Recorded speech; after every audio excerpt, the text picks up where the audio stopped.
Olá pessoal, aqui é o Saulo.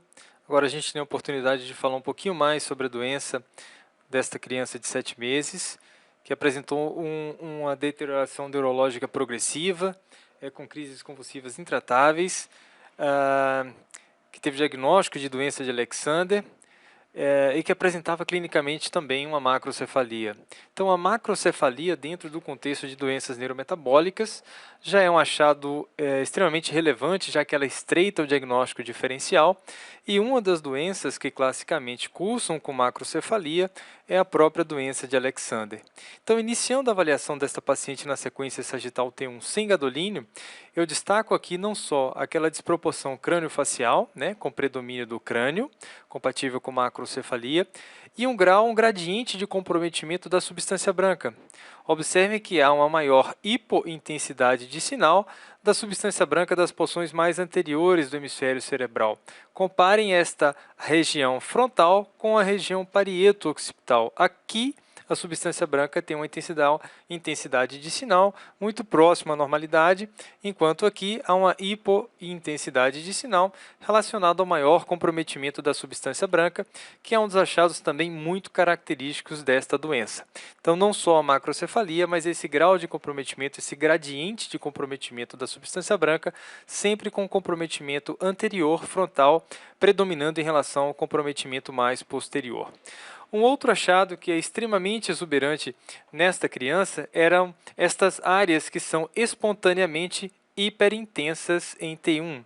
Estas áreas espontaneamente hiperintensas em T1, elas podem comprometer a substância branca profunda e periventricular, como neste caso, pode envolver os núcleos cinzentos profundos, comprometer os tálamos.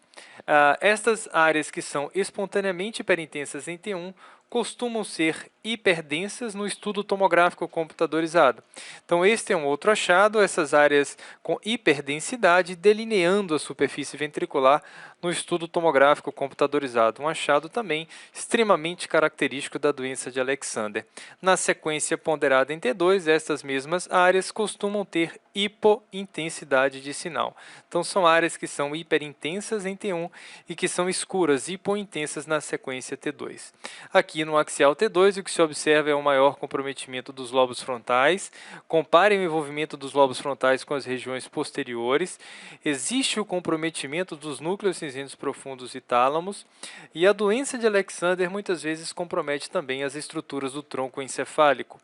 No tronco encefálico, eu destaco o maior comprometimento do mesencéfalo e do bulbo. Isso é mais característico nesta doença.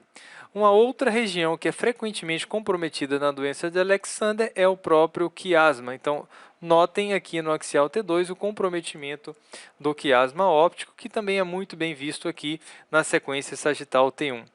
Agora, esta criança exibe uma alteração extremamente exuberante, que é o padrão de realce. Então, notem que o realce não só é observado aqui ao longo da substância branca do centro semiovais, até com padrão de realce meio que perivascular, ao longo da superfície ventricular, mas também comprometia os núcleos cinzentos profundos, aqui envolvendo o estriado, um pouco de pálido. Destaco também o comprometimento dos fórnices, que é bem característico. Então, há um aumento de volume e realce pelo gadolínio aqui ao longo dos fórnices, quiasma óptico com bastante realce pelo gadolínio. Observem no sagital T1 o quiasma com aquele realce nodular, áreas de realce pelo gadolínio aqui na região do mesencéfalo periaquedutal. Por vezes isso, inclusive, é causa de hidrocefalia com obstrução secundária do aqueduto mesencefálico. Esse paciente apresentava ainda realce ao longo do teto do quarto ventrículo, ao longo dos núcleos denteados. E observem aqui como é exuberante o realce ao longo do núcleo caudado. E aquele padrão de realce meio que perivinular também extremamente exuberante. Então, essa paciente apresentava um padrão de imagem extremamente característico, né, com todos os achados descritos na literatura da doença de Alexander, e teve, de fato, esse diagnóstico confirmado. Espero que tenham gostado e até a próxima. Muito obrigado.